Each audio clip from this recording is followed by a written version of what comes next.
and welcome to our QPR Preview Show ahead of two QPR matches this week as we face Watford and Hull. We'll start with a quick look back at the match last week against Rotherham, which left us with 5 points from the opening 5 games of the season. Not the best start. Some of the knives are already being sharpened, we'll discuss in a moment. The match stats against Rotherham were massively in our favour, but we're still suffering from that lack of quality in the final third. No killer instinct. Dave, did we deserve 3 points? I thought so. It was a lot better than the Blackpool game. We had a lot of chances in the game. We looked a lot better with Willock back. Obviously, we spoke about that last week. Yeah. We're clearly a much better side with him in there, and we had a lot of chances, but we just couldn't convert again. It was similar to a lot of games in Warburton's second season when we dominated games, didn't score, and ended up drawing or losing them. And it's got a similar sort of feeling about it at the minute. We're just not really taking our chances. But performance-wise, it was a lot better than the previous game. Yeah, you're right. That period, aren't you, before Christmas that season with Warburton, we were not picking up many wins, but we weren't playing too badly, but we just couldn't get it over the line. It was a frustrating afternoon, but some of the reaction to me has been so over the top. It's like the pressure's now on these two matches we're going to look ahead to, because already, like I say, fans are unhappy. We've already had our first thread on our forum saying Beale out. I mean, he's literally been manager for 6 games, 540 minutes of first team football. I know we can be critical of decisions, performances, and things like that. That's the nature of football. But to cast such judgment so quickly, I don't know. I don't know what fans hope to get out of doing it, really. It doesn't help anybody. It's like they can't wait to stick the boot in. I'm sure they'll all go quiet if we can pick up some wins this week. Yeah. That's my rant over. But is it too early? Is it Beale out? Where do you stand? Oh, no chance. No. You can't get rid of him. He had 5 games. It was mad, yeah. I mean, he's not had his best side out yet. I mean, the team badly misses someone like Amos in midfield. He hasn't had him. Willock's clearly not fit yet. I mean, he's played 2 games and haven't lost either game he's played in, and he's made a big difference. I think when he gets his all of his players back and all playing, then it's a fairer time to judge him around Christmas time. But yeah, it's far too early than now. I mean, they do need don't get me wrong, they need a result soon. They are kind of slipping a bit at the minute, and they can't keep dropping points. But it's far too early to worry about changing the manager. He's only just got the job. Yeah, exactly. The transfer window's not even closed yet. He's not even finished finalising his squad there. But yeah, because we didn't beat Rotherham, it has naturally put pressure on us facing Watford, and it is a tough pair of games that we've got that we're going to look ahead to now this week. On paper, they're 2nd and 6th, and we're down in 17th, so not easy. Watford, we've not actually faced them that much in the last decade. Only been in the same league twice in that period, but we were unbeaten obviously when they were promoted 2 seasons ago. They're unbeaten despite not really having got out of second gear yet. They've won both their home games 1-0, so they're yet to concede at home. With our lack of firepower, you wonder whether we'll be able to be the one to break that. They've scored less than us, but they only conceded 2 in the 5 league games, so they're hard to beat. Is it our biggest challenge yet? Oh, yeah. Yeah, I mean, Watford are a good side. They're one of them squads that are too good for the Championship, not good enough for the Premier League. And I think it's quite ominous for the league how they've started. They've played already West Brom, Sheffield United and Burnley, I think, and they haven't lost any of them yet. And they're second, they haven't had to play that well yet, so you think they look a dangerous team. It's definitely a tough game for us. I mean, hopefully they can sell a few of their forward players before Saturday. I'm not sure whether they're lucky. Yeah, I mean, they're obviously going to, it's Pedro and Sarr, probably going to bring in about £50 million from the sales of those two if they go through. It's a lot of money, but they're probably going to run out of time maybe to spend it. It's a strange one. Maybe we're playing them at the right time while there's a few people in-house who don't want to be there. Any players that are still in the squad that you worry about us having to face? There's obviously Sarr and Pedro, if they're still there at the weekend, are probably their star names, and they. But we normally, struggle there. I've got horrible memories of Watford going there and being 3 down before half time several times. They're a bit like Fulham, and they. I mean, we've had a few better results there the last 10 years, but yeah, that is a really difficult game. We're going to do well to get anything out of that one. Yeah, there's a little lad called Asprilla, or Aspria, however people want to say it, a little attacking midfielder. He's only 18, he's getting a lot of good press. It makes me think, well, obviously, we keep going about Sinclair Armstrong, and he's actually older than him. If they're good enough, they can do it, can't they? Yeah, definitely. Do you worry they may come in for Willock if they do get big money in the next week? I think that is a concern. The way you look as well that Everton are possibly going to sell Gordon to Chelsea for big money.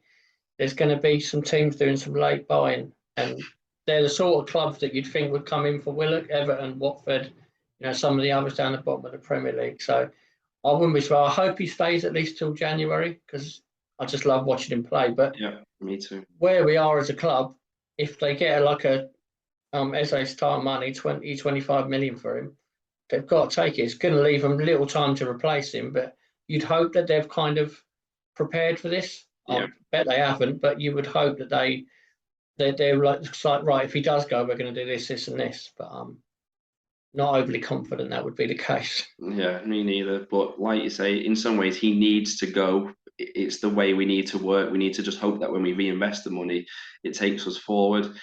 It obviously takes us on to QPR. There's likely to be no Amos again, no Clark Salter, no Richards. Are you expecting him to name the same 11 as last week? Yeah, I'd think so. Probably the same team as long as they're all fit. The only question mark really is Dykes or Armstrong up front, really, isn't it? I think he'll probably stick with Dykes. I don't think he'll drop him yet. But yeah, the rest of them, that is basically our best team of who's fit, really, isn't it? There's not really, and there wasn't anyone on the bench last week before they should be playing, other than Armstrong potentially. Yeah. I mean, you mentioned Dykes there, and on our forum on Twitter, you see it all the time. It's just sign a striker, sign a striker. But I went on the Watford forum to have a look, and their forum is full of let's sign a striker, sign a striker, and they've got obviously a lot more strikers than we have. Every team says the same thing. It's so much easy. It's so easy to say it. We've signed strikers. We signed Dykes. We signed Bond. We signed Austin, and we just move on to the next one or say they're not good enough. Are you losing faith with Dykes though, or is it? Do you still think there's a player there? Yeah, I mean he is frustrating. I mean the chances he's missing, the one the other day, right on half time, he should have scored that one. And you can see it's getting to him. He's once he misses a chance, his head goes down a little bit. He's always been a bit of a streaky player, though, and he has little runs where he'll score like 4 or 5 goals and he's off. And then, unfortunately, his bad runs last about 20, 25 games, which is too long for a striker at this level. I hope he can turn it around because he does his best and that, but I'm not sure it's going to. Although I don't want to join the bandwagon for signing striker, we do need a striker. I think we're like a lot of teams in that division. If you get a good forward in who's going to get you 10, 15 goals, it doesn't have to be like 25, 30. I think that propels you from 16th to top half. If you haven't got that striker, which I don't think we have, you're running the risk of falling in the bottom six or getting in relegation trouble because it's just not enough goals, is it? We've got all the creative players, but they're not finishing the chances. Yeah, I agree. We do need a striker. I just think a lot of fans seem to have this idea that it's an easy thing to achieve, but you're competing with pretty much every other club for probably every decent player. So, as for the Watford match, do you think it could do us a favour playing a match where we're not expected to win, whereas Blackpool and Rotherham we've just faced, people were demanding 3 points. So then when we don't get them, obviously there's a backlash straight away. Could it make us play a little bit easier? Yeah, potentially it could. I mean, I wouldn't have thought many fans are expecting us to win at the weekend. I mean, obviously we'll want them to win, but I don't think that, like I said, there's not that same expectation. Rotherham at home will beat them. Watford away. I mean, if they get something, but I know they won there last time we played them. But the pressure will be off. Hopefully, it produces a better performance. You got the likes of, we just mentioned him, Willock. He's in the shop window playing against a team in the Premier League a few months ago. Good performance here. If he wants to move, that's an opportunity to get one if he plays well the weekend. Yeah, for me, it's definitely one of those matches where I'd say now take a point and get out of there. I would happily take a point. What do you stand on your prediction for it? Well, my predictions have been abysmal, judging by the prediction league this year. But yeah, I'm going to go for the obvious. I think Watford will win. It'd be I don't think it'd be much in it. I think it'd be maybe 2-1, something like that. But yeah, unfortunately, I think they'll beat us. Yeah, I just think they're too tight. They've got too much nous. They're not conceding goals. I think we could keep it. I don't think we're going to get beat 4-0 or anything like that, but I think they'll just nick it 1-2-0, something I think we're going to struggle to score. Even with the creative players we have on paper, it's just not kind of clicking. And unless it suddenly changes overnight, when I think it could be a long afternoon for us. Probably like the Blackburn game where we were struggling to create anything. Yeah.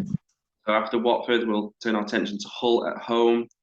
Against Hull, we've got an even history overall, but not recently. Got a pretty terrible record against them. Only 3 wins in the last 15 games, although we were unbeaten against them last season, so make of all that what you will. Hull were unbeaten this season prior to a bit of a thrashing at West Brom last week, and they faced the unknown quantity of Coventry at the weekend before they travelled to Loftus Road. Any danger men in the Hull side that you know of? Not the Hull side. I won't pretend to know anything about Hull. They seem to have made a lot of changes in the summer, and they've started a lot better than I thought they would. They're one of them sides you think, oh, they'll be down the bottom, but they've actually looked, like I say, until the West Brom game, they've looked pretty good this season. And they're always a tricky game at home. They're another one that you think, oh, we'll beat them. That's a 3 points at home, and it never seems to go that easy. Like we drew last year. I think we've lost to them a couple of times before that. I think this is a tricky game because if Saturday doesn't go well, the pressure's on that game, isn't it? Yeah, exactly. Yeah, and because you're going to be on the back of it potentially 6 games, maybe with only 5 points on the board, maybe 6. Yeah. Even if we get a draw, it's still not a great record. It's going to be at home again.